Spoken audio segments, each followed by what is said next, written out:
The evidence is overwhelming. Yeah, absolutely. That's their son. Exactly. And they had one son, and that's Alexei. Exactly. Right. The story of the Romanovs was supposed to end in a blood-soaked basement in 1918, but history refused to close the book.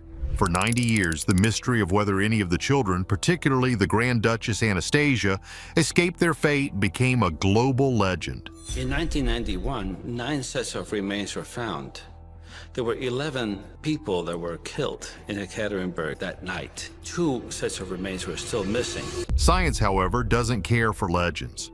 When DNA investigators finally got their hands on the evidence, they promised to deliver the truth. What many overlooked was that the truth would be a far grislier tale than the one we thought we knew, exposing a desperate cover-up and a final brutal act of desecration. 9 skeletons, Russia's lost royals. For more than 300 years, the Romanov dynasty was the absolute heart of the colossal Russian Empire. But by the early 20th century, that heart was failing. The pressures of a disastrous world war, widespread famine, and revolutionary fever had shattered the foundations of imperial rule. In March of 1917, Tsar Nicholas II, a ruler ill-prepared for the tidal wave of history, gave up his throne. Just like that, 3 centuries of Romanov power vanished. The Tsar, his wife, Tsarina Alexandra, their 4 daughters, Olga, Tatiana, Maria, and Anastasia, and their only son, the young, frail Alexei, became prisoners of the state.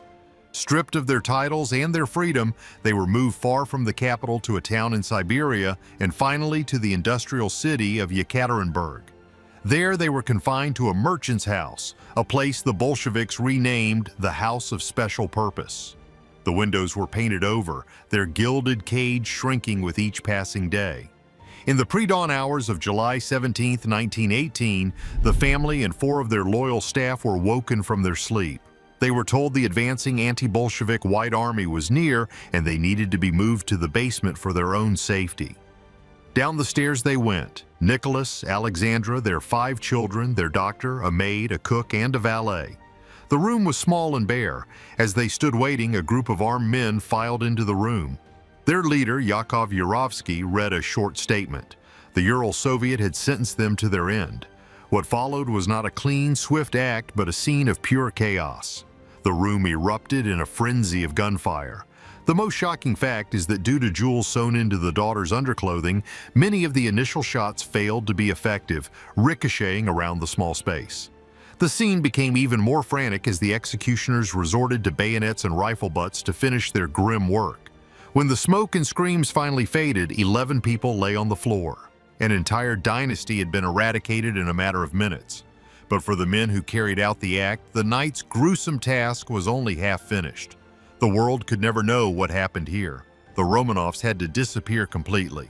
Their bodies were loaded onto a truck and driven into the forest. The initial plan was to throw them down a 20-foot-deep abandoned mine shaft called the Four Brothers. They stripped the bodies and doused them with sulfuric acid to make them unrecognizable. To put it mildly, the plan failed. The mine shaft was too shallow and the bodies were still visible from the top. Panic set in.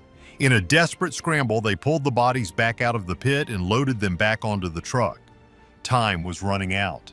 They found a new spot, a muddy track called Koptyaki Road. There, in a shallow pit, they hastily buried 9 of the 11 victims. For 73 years, their secret lay hidden beneath the Siberian soil. In 1991, following the collapse of the Soviet Union, Russian investigators, acting on a secret report from the 70s, finally opened the grave. Inside, they found a tangled mass of 9 skeletons. The world held its breath. But the discovery only deepened the mystery. There were 9 bodies, but there should have been 11. 2 of the Tsar's children were missing. The world had bones, but the biggest question remained unanswered. Science versus myth. The discovery of the grave without 2 of the children sent shockwaves around the globe. For decades, legends had swirled about survivors. The most famous was a woman named Anna Anderson, who claimed for over 60 years that she was the Grand Duchess Anastasia, saved from the basement by a compassionate soldier. With 2 bodies missing from the grave, her story and the stories of countless other imposters suddenly seemed plausible. Had Alexei, the heir, and one of his sisters, Maria or Anastasia, truly escaped? The mystery, it seemed, was far from over. This is where a new kind of investigation began, one that would take place not in the forests of Siberia, but in the sterile, quiet world of a laboratory. You see, the 1990s was the dawn of a new age for DNA forensics. For the first time, scientists believed they could definitively answer a question that had haunted history for decades. The lead scientist on the project was Dr. Peter Gill in the United Kingdom. His team faced a monumental task, extracting usable DNA from bones that were nearly 80 years old and had been damaged by acid. They focused on something called mitochondrial DNA, or mtDNA. Unlike nuclear DNA, which comes from both parents, mtDNA is passed down almost unchanged from a mother to her children. This makes it perfect for tracing maternal family lines. To prove the remains belonged to the Tsarina and her daughters, they needed a sample from a living maternal relative. The search led them to an unbelievable source: Buckingham Palace. Prince Philip, the Duke of Edinburgh and husband to Queen Elizabeth II, was the grandnephew of Tsarina Alexandra. His grandmother and Alexandra were sisters. When approached by the scientists, he agreed to provide a blood sample. It was an extraordinary moment, connecting two of the world's most famous royal families in the name of science.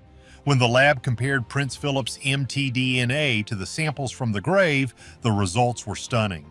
The mitochondrial DNA from the skeleton believed to be Alexandra, and those of three of the young women were a perfect match. Science had just proven that the Tsarina and three of her daughters lay in that shallow grave. But then came another twist. What many overlooked was a strange quirk found in the Tsar's DNA. To identify Nicholas, scientists compared his DNA to that of living relatives from his paternal line. While it was a close match, there was a tiny, baffling anomaly. The Tsar's sample showed a rare condition called heteroplasmy, where a person has more than one type of mitochondrial DNA sequence in their cells. It was a 1 in 100 genetic fluke. This tiny detail was enough to cast a shadow of doubt over the entire investigation. Russian authorities and some scientists were skeptical. Could this really be the Tsar? The debate raged, providing just enough uncertainty to keep the conspiracy theories alive. Meanwhile, science also closed the book on Anna Anderson. A tissue sample of hers saved from a medical procedure years earlier was tested. Her DNA proved she was a Polish factory worker, not a Russian princess. Science had closed one door, but the mystery of the two missing children was still wide open. 70 yards away, for another 16 years, the case remained frozen. The world knew the fate of 9 of the victims, but the two missing children continued to fuel speculation. Their absence was a blank page in the history books, allowing the fairy tales of escape and survival to endure. The Russian Orthodox Church even refused to officially recognize the remains without the two missing children. History, it seemed, was determined to hold on to its greatest mystery. Then, in the summer of 2007, a small group of amateur enthusiasts, armed with metal detectors and a deep obsession with the Romanov story, decided to search the area around the main grave one last time. They were guided by the writings of Yakov Yurovsky, the man who led the execution squad. In his secret account of the event, he mentioned burning the bodies of 2 of the victims in a separate location. Following this grim map, the searchers focused on a clearing just 70 yards away from the first grave. What they found was horrifying. It wasn't a grave in the traditional sense, but a small, shallow pit, barely 2 feet deep. Inside were 44 small, charred bone fragments and several teeth. The thing nobody tells you is the truly grim nature of this discovery. This wasn't just a burial, it was a desperate, vicious attempt to completely annihilate 2 bodies. The bones had been hacked apart, burned at an extremely high temperature, and then doused with sulfuric acid again. The killers had gone to extraordinary lengths to ensure these 2 would never be found or identified. The bone fragments were rushed to forensic experts. Anthropologists determined the remains belonged to 2 young people, a boy between 12 and 15 years old, and a young woman between 15 and 19. The ages were a perfect match for 13-year-old Alexei and either 17-year-old Maria or 18-year-old Anastasia. It was a heart-stopping moment. After 90 years, the last pieces of the puzzle might have finally been found. This time, there would be no room for doubt.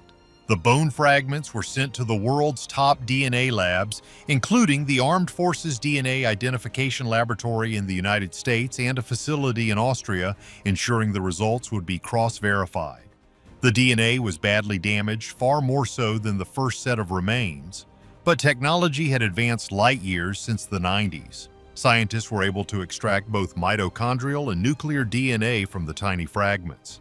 They compared the results to the DNA from the first grave and to a global database of Romanov relatives. The verdict was absolute and unanimous across all labs. The mitochondrial DNA proved the remains belonged to a child of Tsarina Alexandra. The nuclear DNA proved they were the children of both Alexandra and Tsar Nicholas. And specialized Y chromosome testing confirmed the boy was a male line relative of the Tsar. The statistical probability that these were not the missing Romanov children was, for all practical purposes, 0. The science was undeniable. Every Romanov was accounted for, but what did this truly mean? No happily ever after. The definitive DNA results didn't just solve a mystery, they destroyed a myth. And the reality left in its place was far darker than even the most pessimistic historians had imagined. For generations, the world clung to the possibility of an escape. The story of Anastasia, in particular, became a modern fairy tale, a symbol of hope and survival against impossible odds. Many people are crazy about these kinds of stories, where a single person makes it out alive. It was a romantic idea, a way to find a sliver of light in an otherwise pitch-black chapter of history. But the DNA evidence was a brutal awakening. There was no escape. There was no survivor. Every single member of the family met their end in Yekaterinburg. What the science revealed was the full, unvarnished horror of their final hours. This wasn't just an execution, it was a frantic, panicked, and savage attempt to erase a family from existence. The most shocking fact is what happened to the last two children. The killers separated the bodies of Alexei and one of his sisters, taking them to a separate location not just to bury them, but to subject them to a final, horrific act of desecration. They were burned, shattered, and dissolved with acid in a desperate effort to make sure no trace of the heir and his sister would ever be found. This is the dark truth the DNA laid bare. The legend of a surviving princess was a comforting story. The world told itself to avoid confronting the unbearable reality that an entire family, including 5 children, was not only dispatched but systematically and brutally obliterated. The hope for a happy ending was crushed by the grim weight of forensic science. The thing is, people watching this are often looking for a mystery, for possibilities. You might wonder, could this all have happened overnight? Is this really true? Are we missing a key detail? The science says no. After decades of work by international teams of geneticists, anthropologists, and historians, the conclusion is ironclad. The Romanov mystery is over, but in a strange twist of fate, the family's horrific end became a turning point for modern science. What began as a gruesome mystery turned into one of the most important DNA investigations in history. The Romanov case forced scientists to push beyond the limits of what was thought possible. From degraded bones and fragments of teeth, they extracted genetic material that no one believed could survive. It was a miracle of precision, patience, and technology. Those early breakthroughs became the foundation of modern forensic genetics, the same methods now used to identify victims of plane crashes, natural disasters, and even centuries-old archaeological remains. The ghosts of the Romanovs, in a sense, helped shape the science that now gives names to the lost and forgotten. Their deaths, though senseless and cruel, unknowingly paved the way for countless others to finally find peace. As the truth emerged, the myths unraveled. Every false claim, every missing princess story, every so-called survivor was tested and exposed by science. DNA didn't just speak, it shouted. The evidence was undeniable. The remains matched perfectly. Every member of the Romanov family, from the Tsar himself to the youngest child, was accounted for. And so, the mystery that haunted the world for decades finally came to an end. On that blood-soaked night in July 1918, an empire was not merely overthrown, it was erased. The dynasty of the Romanovs didn't vanish into rumor or escape into legend. Science gave us the final, brutal truth, but did it rob history of its most enduring and romantic mystery? What do you think? Let us know your thoughts in the comments below, and don't forget to like this video and subscribe for more hidden histories.